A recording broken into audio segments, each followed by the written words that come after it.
welcome back to the StarCraft 2 World Championship Series Europe Premier League round of 16. We are more than halfway through finding out which of the 8 players will take part in the quarterfinals next weekend. Don't forget the tickets are on sale for you. Just come and join us here in the studios in Cologne. It promises to be a fantastic weekend. Don't miss it, please. OK, let's check in with the brackets first before we get up with our next game. Just to confirm, Lucifron, if you missed it, has already taken match 1 by 2-0 against the Zerg Nurcio. And gets a round of applause for it as well. And that means next up we have the other first round game. It is, of course, Sweden's hard-working SaSe versus the legend that is MVP. It's going to be another cracking match from StarCraft 2. They just keep coming and coming. And it's time to hand you over to our very cold-influenced commentary team. It is, of course, Apollo and Kalaris. Thanks very much, Red Eye, and welcome back to the caster's desk here. Thanks, guys. All right, so we have our next series on the way here in the form of SaSe versus MVP. In my opinion, this could go either way, and also SaSe, I think going into this group, is one of the most unpredictable players. SaSe is... the thing is, a lot of people look at him and say, yes, he's hardworking, but do you know why? Like, does people actually know why he's hardworking and what he actually does? Because when you look at SaSe from a further away distance, you look at him, he goes to a tournament, and then he just doesn't do anything.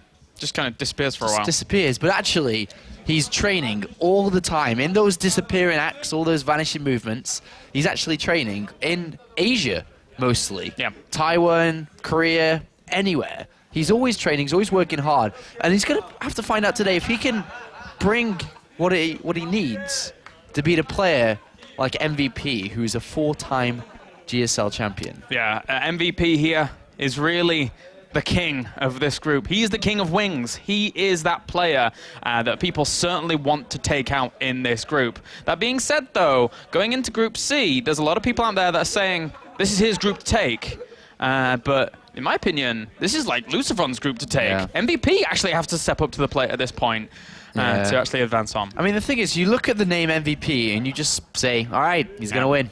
It's MVP, right? But the thing is, what has he done in Heart of the Swarm? Since the game's been released, nothing, really. No. He's played in his group in the round of 32, which didn't really look convincing. Granted, you know, he played online from Korea, a bit more difficult. But in Heart of the Swarm, he did play in the Intel Masters World Championship. And that was in the beta, or the closed version of the game. He got top 4, which is great. Got knocked out by Yoda. Yes, he did. That, not so great. No. But overall, in Heart of the Swarm, what has he done? Not a whole lot right now.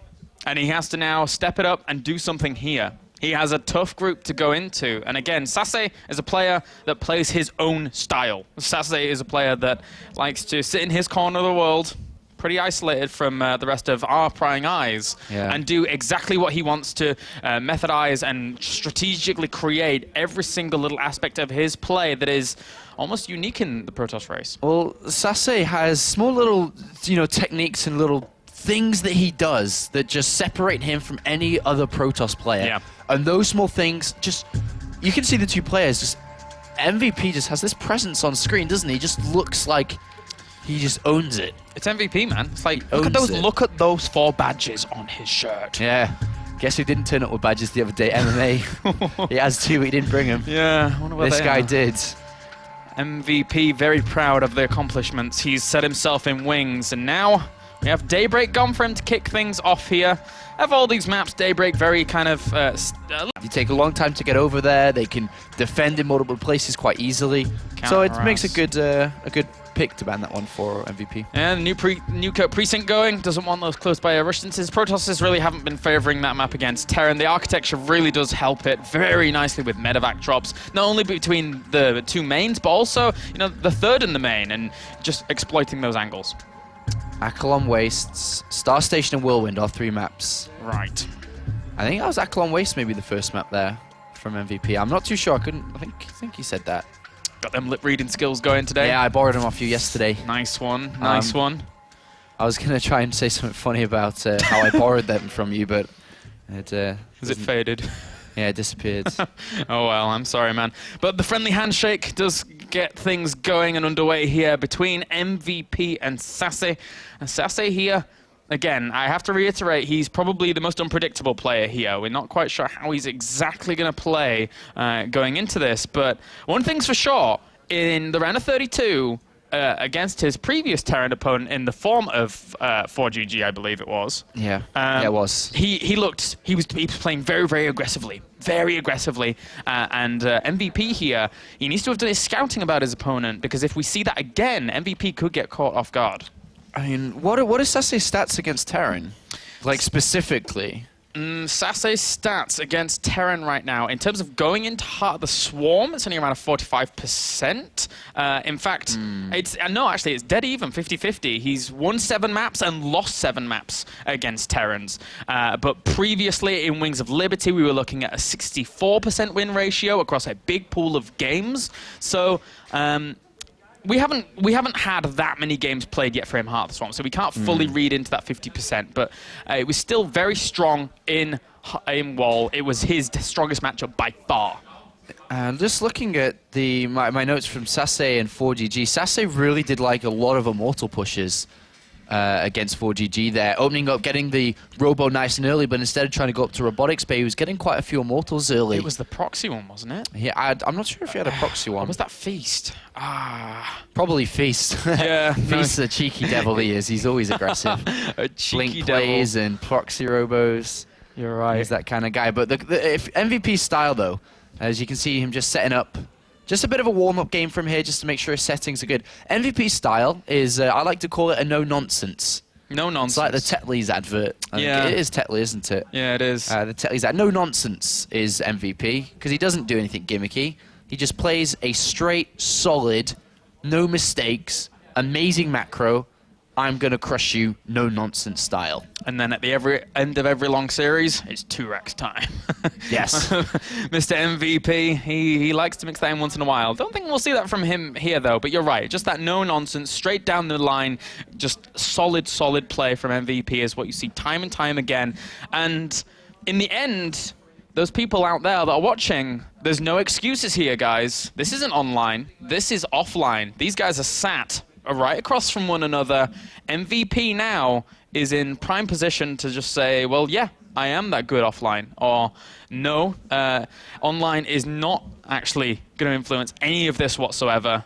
MVP here looking to advance onto the round of 8. One thing that's really going to help SaSe in this series is that he can play a multiple set of different styles, whether it be gateway aggression, immortal aggression, straight up Colossus play, or even DT plays. I think he finished off 4GG with a DT play on Neo Planet S in the previous round. So with a variety of different styles, it's going to be hard for MVP to pinpoint exactly what SaSe is going to bring to this series.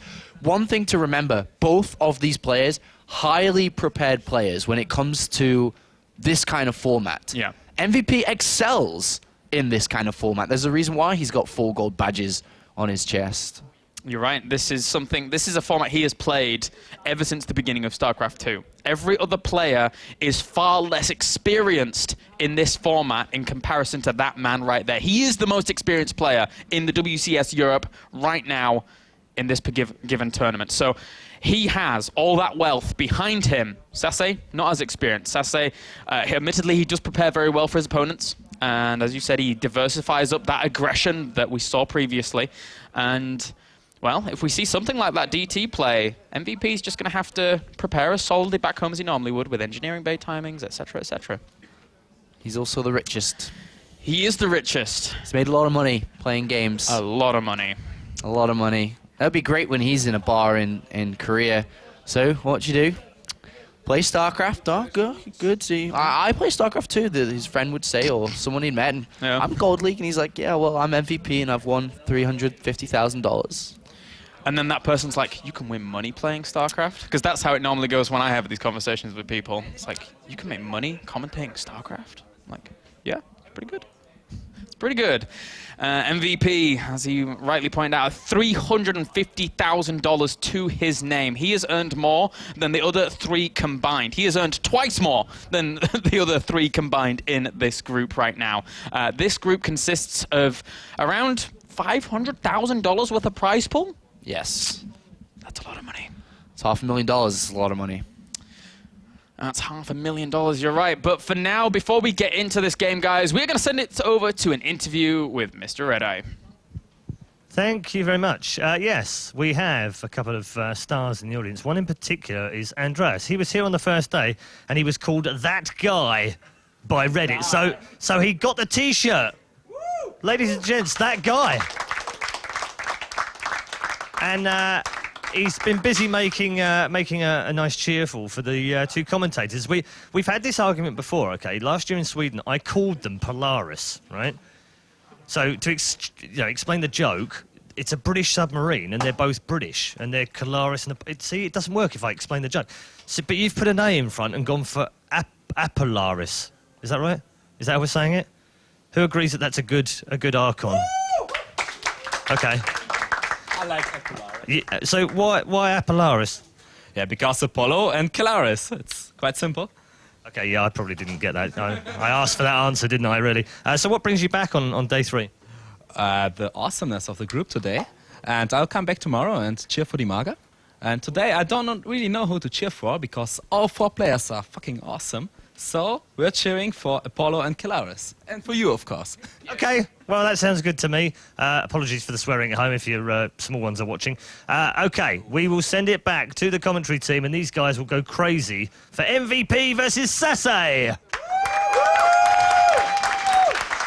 Thank you very much, Red Eye and That Guy, as we now have series number 2 here. SaSe has reappeared.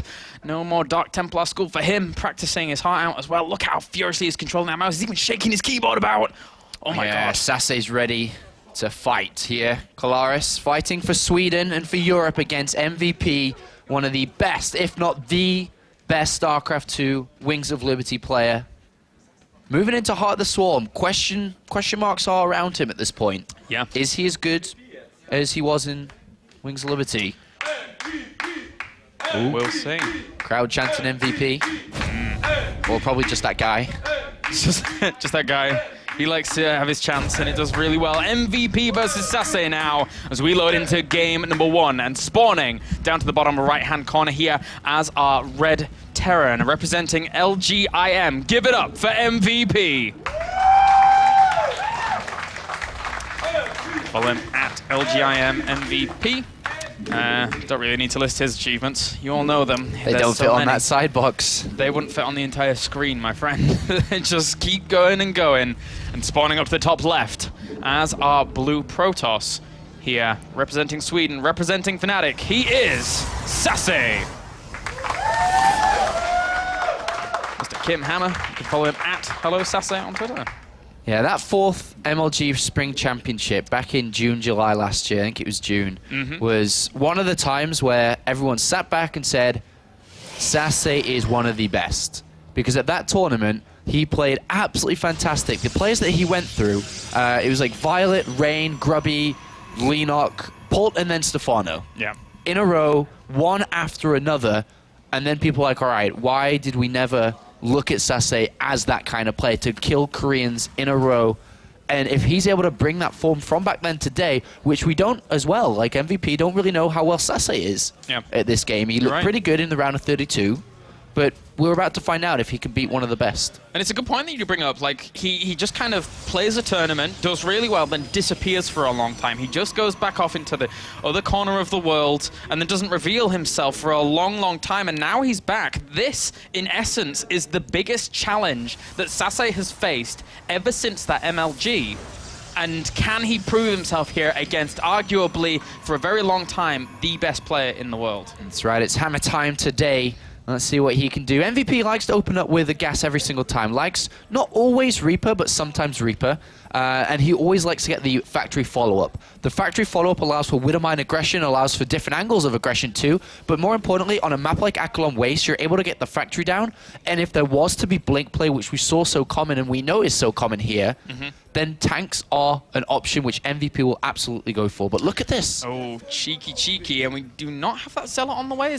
Oh, okay, so he did get that Zealot first. Very, very important here. SaSe, he spotted that and pulled back.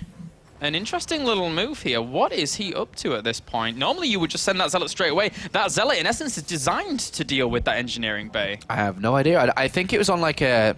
He queued up the command to go down and then back, and then just didn't manually control it and let it go that way. Well, in the end, that's going to hinder him if that is the case here. SaSe also does not have a Stalker out here to try and deal with this Reaper. He's getting a Sentry as well as that Mothership Core, but has to be a little bit careful. That Reaper's going to do some damage if it wants to, try and nibble away at some of these probes, but they will gain their shields once again, and the Mothership Core does fend it off.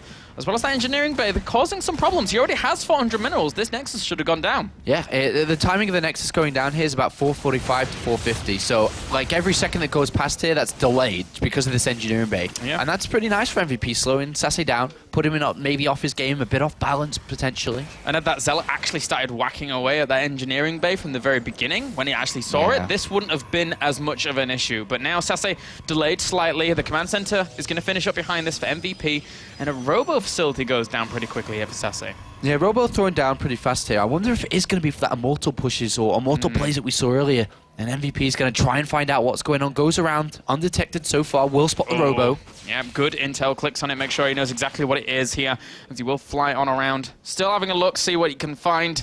It's very difficult for him to actually get out of this position now, thanks to the Sentry and Zealot Mothership Core positioning themselves, while the Stalker hunts it down, picks it off. And behind this, MVP setting himself up that good defense. And the Widow Mines and Star put on the way. Looks like he will attempt a bit of aggression here. I think this is one of the builds that MVP's been doing since forever. He brought it to the Intel Extreme Masters World Championship. Is one of the first builds from Terran players against Protoss here. Still coming out here today. Hallucinated Phoenix coming in to try and find out, is that what he's going for? I'm curious if we see actually SaSe couple things up. If he goes for aggression with something like, you know, earlier Immortals, obviously he's getting the Observer out now, so it's a little bit less likely to kick things off, but we've seen SaSe in the past actually utilize hallucination play against a Terran to throw a few units forwards, try and soak up some Widow Mines, and then from that point on, feel very, very safe about actually pushing up the ramp. Well, with SaSe's setup here, I really don't think he will be taking any damage from these Widow Mines. He shouldn't be taking any, in all honesty. He's seen it coming down, he's got an Observer in position, or should have. I'm not too sure. How many Observers does he have? Can you check? He has. One, just one. Just one, yes. Okay, so that could be a little bit dangerous. You sometimes even see Protoss players go up to 3, 1 in each mineral line, and then to go and continue scouting your opponent. Twilight Cancel is the option, though, for tech choice for SaSe instead of going up to Robotics Bay. Yeah, and this medevac has not been spotted just yet. He doesn't have an Observer in position to deal with that, so won't see that until the very, very end. But he does have those units well positioned to greet it. As for now, just finishing up that Twilight Council with the +1 armor. Does he go for +2 armor very quickly? That would be really cool against this bio play. Yeah, I think he will. I think he will here. As well, not getting in. And that's pretty good for SaSe. Scouted it early, got units in position. And now it looks like SaSe is just going to move a probe to see if he can spot that medevac crossing over, which is smart. I wish I'd have said this 5 seconds ago, because I was thinking it's Zealot, Charge Lot Archon, or Charge Lot High Templars. It's something that we've seen SaSe do a lot. And he's going to follow this up once again here against his Terran opponent. It's a really strong play, especially if he does go for +2 armor, uses maybe Guardian Shield on some sentries that he saves over with that. And MVP here, just kind of getting himself set up and good to go. He's getting a bit of more infrastructure whilst that medevac tries to find some spots to do damage, but there's pylons that are going to spot this pretty quickly. Yeah, look at this. Look at SaSe's building placement and structure in SimCity. It's all on the left-hand side, away from the cliff, away from the drops, hitting it all to the side. So it's only going to be pylons that could ever get picked off unless he goes too deep in here. And with the Templar Archives being down, a single High Templar could feed back and kill that medevac at this point. And in it comes here. And if he's able to pull that off, that's perfect.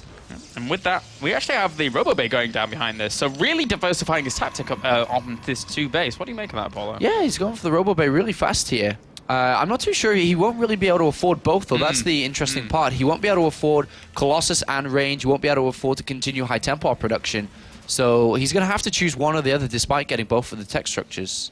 And with that, we'll see what he wants to go for. Because he's invested so much gas into Storm, it kind of has to be that. I'm curious as to what MVP's actually seen right now. He's seen neither the Twilight Templar Archives nor the Robo Bay. So if he was wanting to throw him off for any reason, well, they're right next to each other anyway, then it wouldn't have been, a bit of an interesting deal. But on 2 base, getting Colossus and Storm, this is a huge investment here from SaSe. Yeah, Widowmine down on that 3rd base up there where SaSe will maybe take a third, or we may take it down to this left-hand side, actually. SaSe is actually a player that likes to have his base layout in a single line rather than triangular position, because if you take that other base that's to the 1 o'clock, to the 11 o'clock position, Medivacs can just jump into the main base, which does become a little bit more difficult to deal with. But SaSe went in pretty good so far, didn't take any damage from that early Widowmine play. SCV goes in, sees Zealot charge, it's going to be a bit misleading, because there's only a couple of High Templar scans to confirm that there are High Templar there. But he won't have any Vikings out whatsoever, so if you think about this... Yeah, if he gets 2 Colossi out with that Thermal Lance, or even 3, considering the timing of Thermal Lance now, he will have time to get a 3rd Colossus out before that actually occurs. And he does see this drop heading down to the right-hand side, so should be able to bring some units back with that. But actually, there's nothing there just yet. Does he have energy for Photon Overcharge? Yes, he does. So, can't really do too much with this. Feedback and forces it away. Yeah, almost got the kill, but not quite, as we see MVP moving across now. Look at all these tanks he's got. He's been building tanks all game long. +1 attack is about to finish, so is Stim, so is Combat Shield. It's a very, very strong push. And he saw the Colossus, which is a big, big thing here. That's very, very important. He may have assumed it was a hallucination, considering SaSe's reputation, but he does push him back for now. Storm hits a good amount of those Marines as well, so it weakens them quite considerably. There's only 3 Medivacs out. It's going to take a while for that to deal with. Ooh, but he does not want to lose those High Templars. An incredibly strong push here from MVP. Look how difficult this is going to be to deal with. The Mothership Core goes down, tanks are edging forwards. SaSe just spread himself a bit too thin in this game, and he just doesn't have much of anything at this point. You know, a couple High Templar, a couple of Colossus without Thermal Lance. The Storms have to be absolutely perfect to shut this down. Army supply right now is 105 to 64. SaSe is slightly supply blocked here as well. He has a 3rd Colossus coming out. These Colossi numbers could help him out quite a lot, but the cannon, just barely does not get that medevac. MVP setting up bunkers on the high ground. The Colossi walk forward, so to say. Not today. This is going to be difficult to deal with. Look at this. Look at that contain. How is SaSe breaking out of this? How is he dealing with this? The one Marauder. That is really, really cute. How irritating that is. If he waddles forwards to try and kill that off, the range of these siege tanks can easily barrage down on that Protoss force. What an annoyance here by MVP. And, well, the Marauder gets sliced in half. 170 supply from MVP. No nonsense, just straight up there, Kalaris. You're right, no nonsense, 114 man. army supply. And he's getting a lot more Zealots here. Zealot charge could prove very, very strong. He has to wait until that +2 armor is finished, though, if he actually wants to go for an important engagement. But still, MVP going to poke on forwards. He's getting his 3rd command center behind this. So this is by no means MVP saying, this is my tactic, this is all in. No, no, no. He's going to have the economy to fall back on this. He's getting the Viking counts up as well. It's 57 workers to 56. But the Storm still needs to be perfect. But look at the spread MVP has right now. Yeah, almost a Colossus going down there to a couple of tank fires, and SaSe trying to build out an RP, trying to get that +2 armor to push down. He's got quite a few Storms available to come to break this very shortly, and he's going to have to break this very soon. Oh, and those 2 Vikings straight on forwards, picking off that 1 weakened Colossus. There's not really much anti-air here for him either. Losing that Mothership Core before he hasn't had time to bank up some Photon Overcharge energy on this natural, so it's really difficult to even deny those 2 Vikings that poked forwards to deal with that. And now, if he loses all of this economy here... SaSe's going to have to go. He has to go. He has to. He has a lot of energy on these High Templars, though. Good feedback, will catch one of the medevacs, but doesn't kill it in the end. He can't walk too far forwards with the High Templars, though. He needs the support because these siege tanks at the bottom are really zoning him out right now. 147 supply to 200. MVP starting up this game 1 with a bang, moving out with this incredibly difficult push for SaSe to deal with. He has a couple of units inside the main base, more pylons coming down to prevent supply blocks here. He's losing pylons left and right.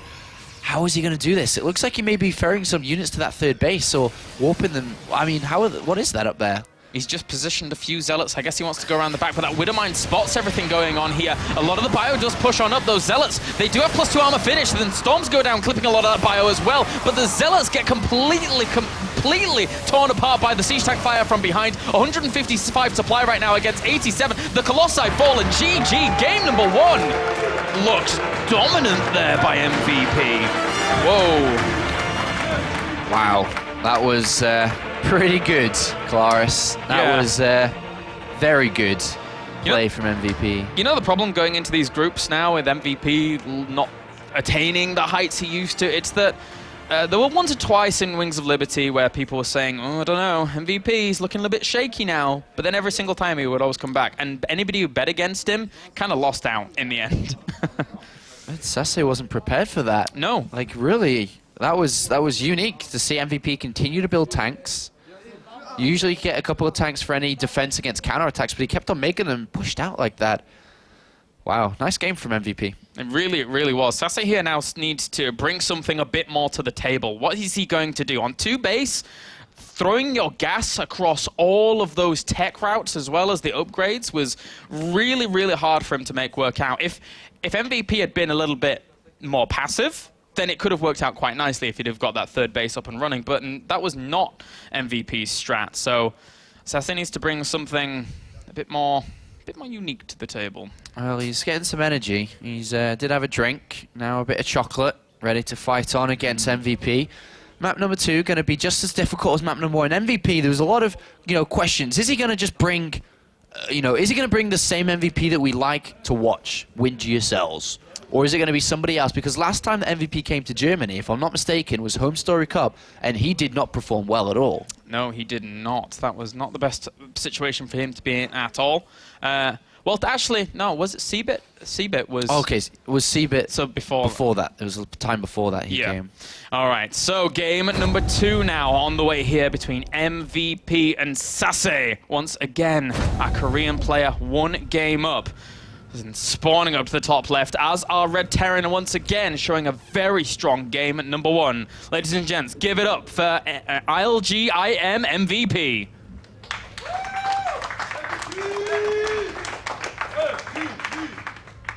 And spawning down to the bottom right, as are Blue Protoss, representing Fnatic, representing Sweden. Give it up for SaSe.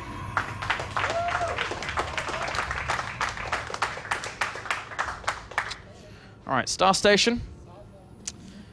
Yeah, Star Station, a difficult map to deal with Medivacs on, because if you look at the the bases, or SaSe's base, a lot of open area around the back there, where Medivacs can come and go in, and big open spaces where Medivacs can drop down, as you can see in the right-hand side of that base too. So can be a little bit difficult to deal with heavy amounts of aggression in the mid-game. But MVP, just fantastic start to this best of 3. You're right, it's one of the bigger mains in terms of the map pool. Newkirk Precinct is actually one of those maps that's notorious for its huge main, and the requirement to actually cover every single part of it can be a little bit strenuous, and that's why Protoss isn't really liking it too much. And we have a tweet here. We do. Just spotted Tamaga on the stream. Smiling as always. An amazing guy. Probably number 1 reason I've married MB Carmack is he looks similar. Yeah. That's, well, Carmack's other half, by the looks of it. Currently at home resting for one reason or another. That's right, one reason. All right, so gas being added on here for Mr. MVP, as well as that barracks. So no doubt we'll probably see Reapers again, poking around in the middle of the map, gaining the control. If they don't do anything in the middle, then he'll just go to a watchtower. Well, he didn't get the gas super early. It was a little bit delayed. So with a little bit of a delayed gas, if he'd waited to build a Reaper, he would have just the barracks had just been idle, basically. He wouldn't have been building anything. So he's got a couple of Marines, first of all, and then by the looks of it, usually you see players take the reactor next on the barracks. A couple of Marines into a reactor, then follow for an expansion play here, then over to a factory or something. That's the kind of standard approach that MVP most likely is looking for here. And SaSe, on the other hand, though, double gas is down. I don't think he's going to try... I wonder if he'd try an immortal push here. He really is a big fan of immortal pushes after expanding.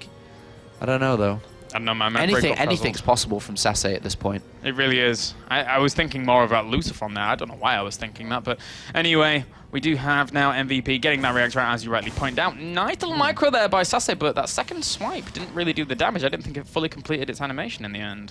29 out of 45 hit points. SaSe goes in. Oh, almost gets the kill. 5 hit points and does escape.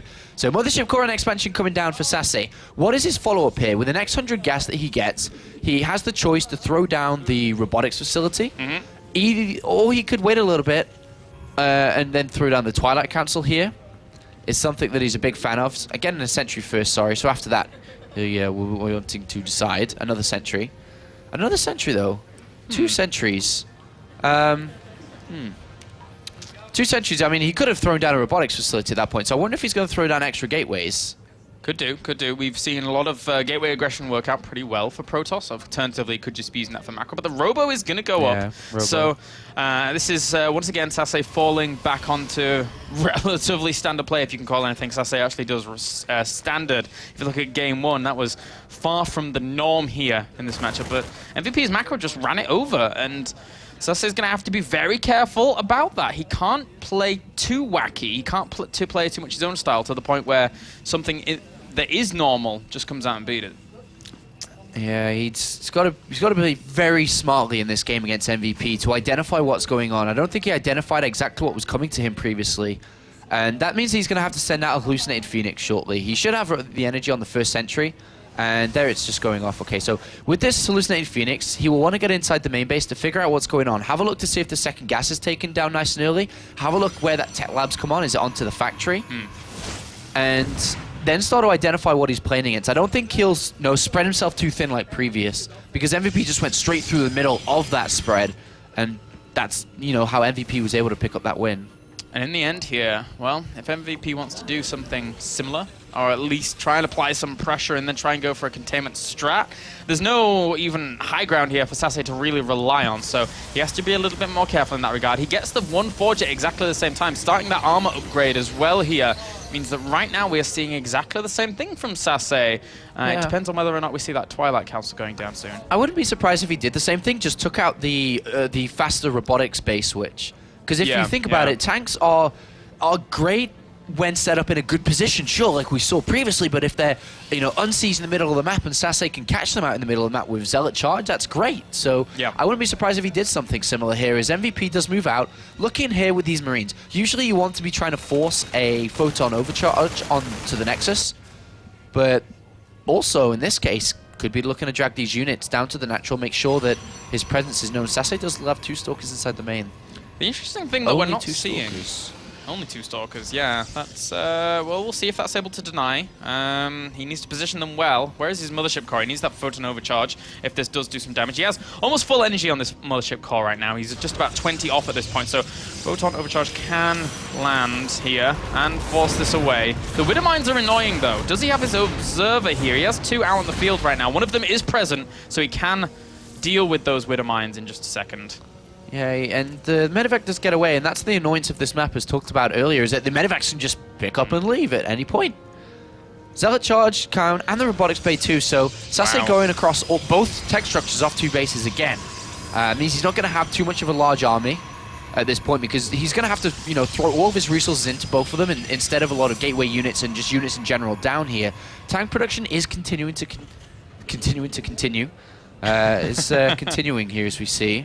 An interesting tweet from Minzik as well, saying that, well, potentially MC and MVP have been hatching plans with one another. If that is the case, having 2 GSL champions playing against SaSe pretty much is pretty devastating. Quite a few GSL trophies behind them to start making up strategies. Jeez, that's some strong stuff. Well, they have been staying together for a while, so MVP is continuing tank production again, Stim +1 going.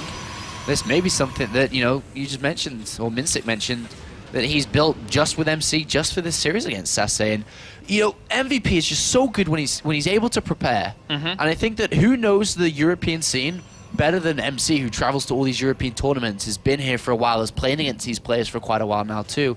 So it makes nice setup. And in the end, it's also Minzik's job to be there to support these players and know these players inside out. So that's a very, very scary combination we have there in Minzik, MVP, and MC. As this drop does occur once again, he just drops the 1 Widow Mine on the edge, catches no probe just yet, but he's on the way to sacrifice himself for that Widow Mine. And the Marines now moving on in will get themselves a pylon. Probably not much more else that has been soaked up on that Widow Mine, so won't be able to kill off anything just yet. So pylon and then Widow Mine on the natural. Just small little annoyances from MVP here. That Widow Mine has 1 kill. Yep. To try and find the kill count. Is that a cable in the way? But MVP now makes his push out. Now this, again, scary. Not as scary as previously, not quite as big, but still. The army supply is huge. Wow. It's 72 right now to 32. SaSe across these 2 bases, diversifying up his tech is cool, but if you don't have the units there to back it up, you're just gonna die. MVP is playing that style. He's saying, well, I have a pretty strong army. I think I'm going to be able to deal with you. Look at MVP just poking in, getting a probe and getting out again. Yeah. Just small little things are making him look so great here as he sets up, and the tanks are not going to be caught out in the open. SaSe has to get ready for this. They are going to start edging their way forwards. I don't think even Storm's done at this point. I mean, is it actually finished? I think it has, yeah. Oh, no, he it hasn't even started. Oh god, well, he apparently he heard me and starts chrono boosting that out quickly because that is important. Even Bunker's going down here at the front for MVP as well, so that containment tactic is going to ensue once again.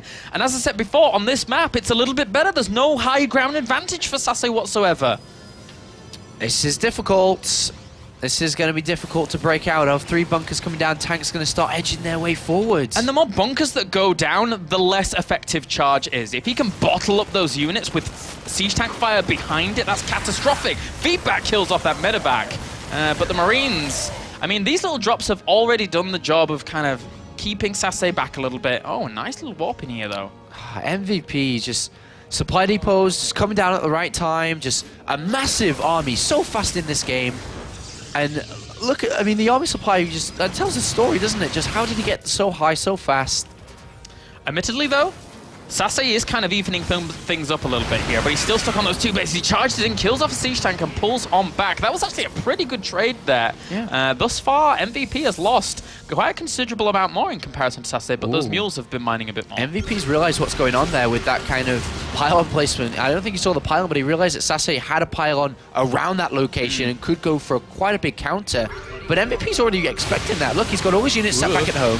Yeah, he's going to try and pull out of that storm there. Does get out of it in the end. Time Warp goes down. Time Warp, Storm, and anything like that is going to synergize really nicely here for SaSe. He's trying to hold on at the front. Right now it's 111 army supply to 102. So SaSe's been powering off the back of these 2 bases in terms of tech. If he can hold on for a little bit longer, his army's going to be extremely, extremely strong, but MVP's not going to let up. Yeah, MVP even crushes the counterattack. He's moving forward, and SaSe's in trouble. He can't lose this Nexus. No way can he lose this Nexus. You're right. I mean, the shields have been depleted now.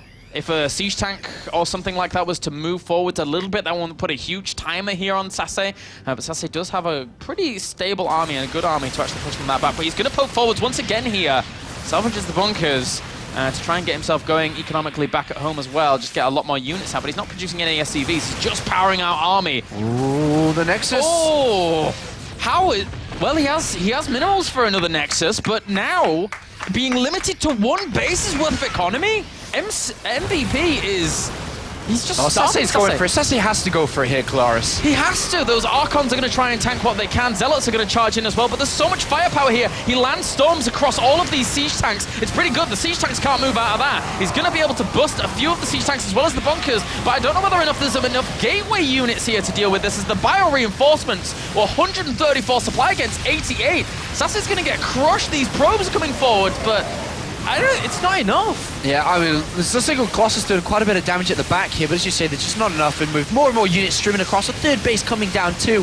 MVP is just conquering, absolutely conquering this series, this set. Unbelievable play, these 2 well-designed pushes, identical pushes, hallucinated Colossus out of here, and what is there left for SaSe? Not a whole lot, I'll tell you that. 60 supply against 110. He picks up and tries to retreat on out, but he knows his opponent is on 1 base. He knows behind this. He has this 3rd command center going down. His economy is going to be flying. He's getting Vikings out. The perfect unit composition to deal with what SaSe has remaining. Yeah, SaSe's going to go for 1 big counterattack here, and if it works, it works. It doesn't, he's going to be 0-2, unfortunately. He probably knows he's in a bunch of trouble, but he's going to attempt this anyway. And now with everything back together as one, a siege tank just, thrown into the mix. SaSe can't break this. He's got a, sure, he's got a Colossus, 2 Colossus, but it doesn't matter. MVP at 400 APM at those points there. SaSe trying to peek up to 300 as well, but he loses a Colossus. He needs firepower here to deal with that, but no, GG. Wow. Done and dusted, and MVP takes the win 2-0. Looking great. Dominating fashion. And SaSe's tactic in the end just got completely rampaged across in regards to actually dealing what we saw from MVP there. Yeah. You have to be so confident in your abilities to diversify your tech that much across 2 base. If not, if you're MVP just kind of made that look kind of redundant. Yeah, MVP just making this game look easy. Yep. Another nerd bites the dust, and MVP slays SaSe, unfortunately, in that first series. SaSe drops down to the losers match, but MVP will go on to face Lucifron in the TVT. That's going to be a great series. I'm actually very excited for this one. So am I. Actually, in terms of TVT, we've already seen Lucifron just decide, I'm just gonna Yeah. do some Thor drops and kill my opponent. Maybe he'll use it against MVP. Imagine that. Hey, MVP, how I beat Terran players, I Thor drop them in Europe.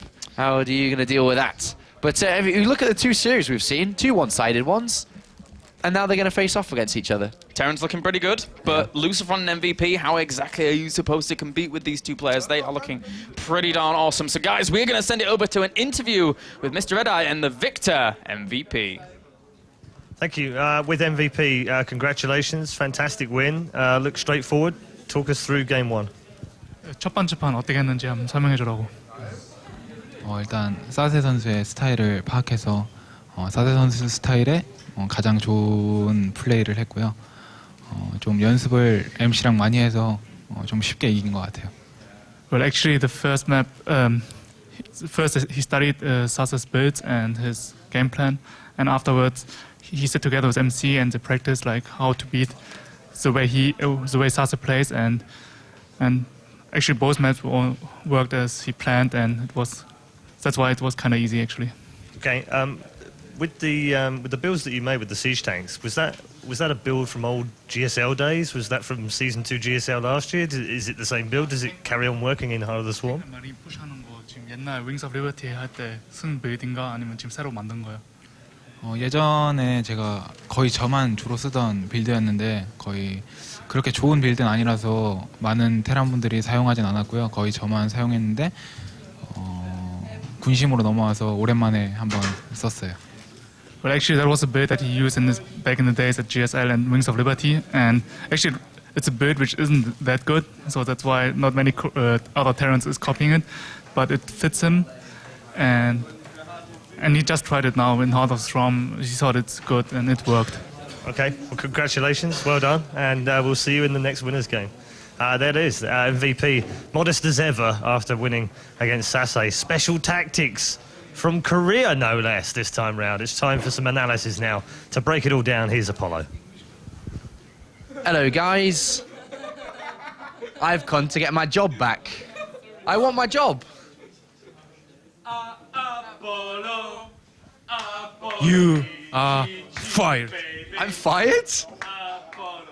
No. Let's work together. Okay. Can we work together? Okay. All right, so what we want to do is have a look at the second map of that game. First of all, before we look at it, you and MVP have been practicing together. Is that true? Yeah, I try watch SaSe replays, and he always start one Jella, then Sentry, Mother's Core, and Expand, and fast tech or immortal push. So I practice a lot with MVP and MVP choice tank. Tanks. So why tanks? Like, what's the good thing about tanks? Tank is counter Protoss Orin and fast tech. So SaSe choice fast tech 2 times. So MVP win. I think against tank better is Charge Gillard and Immortals and Pure Storm and Archons.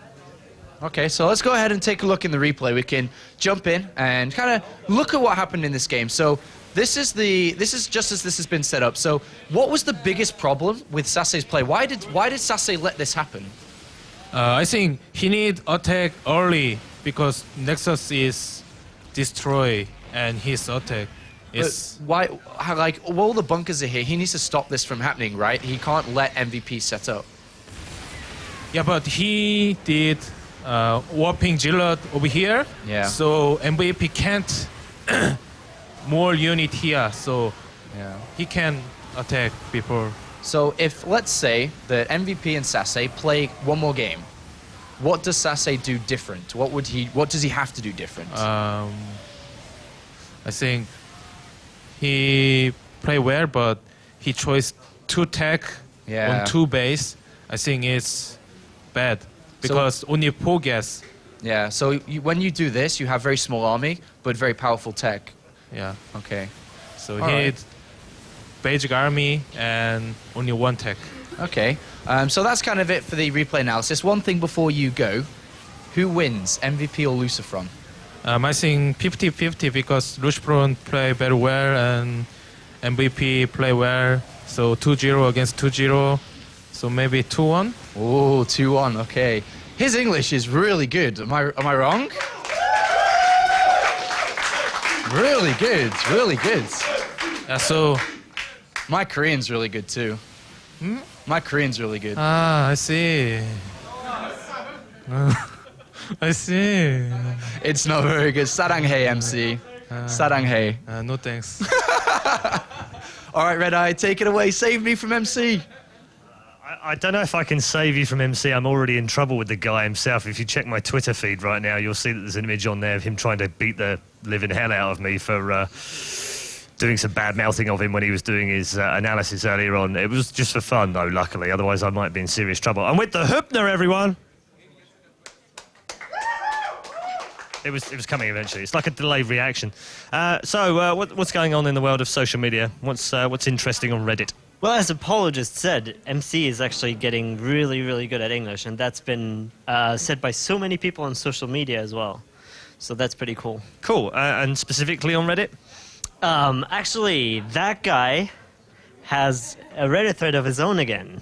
People are loving that guy. So That's good. We are going to call him that guy from now on as well. So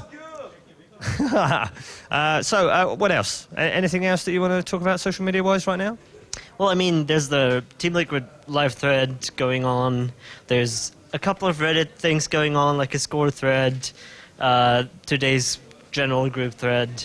There's just general discussion. I want to see some more Twitter discussion again. You don't seem too impressed with the social media tonight. What's up with it? No, there's not enough. Do they have to do better? Yes, they do. I'm trying to do better, so Okay. I'm trying to get on the level here. All right, fine. Okay, I think we've got that. The message is loud and clear from the Hübner. Do better. I also want to thank the people on the live thread on Team Liquid for helping me out as well, because that really, I mean, the way that you guys discuss the games really helps me understand things and hopefully get that into the interviews as well. So keep up the good work on Team Liquid live thread. For now, we're going to take a very quick break. When we come back, we'll have that winner's match. Is it going to be MC's prediction? We'll find out soon. Stay tuned.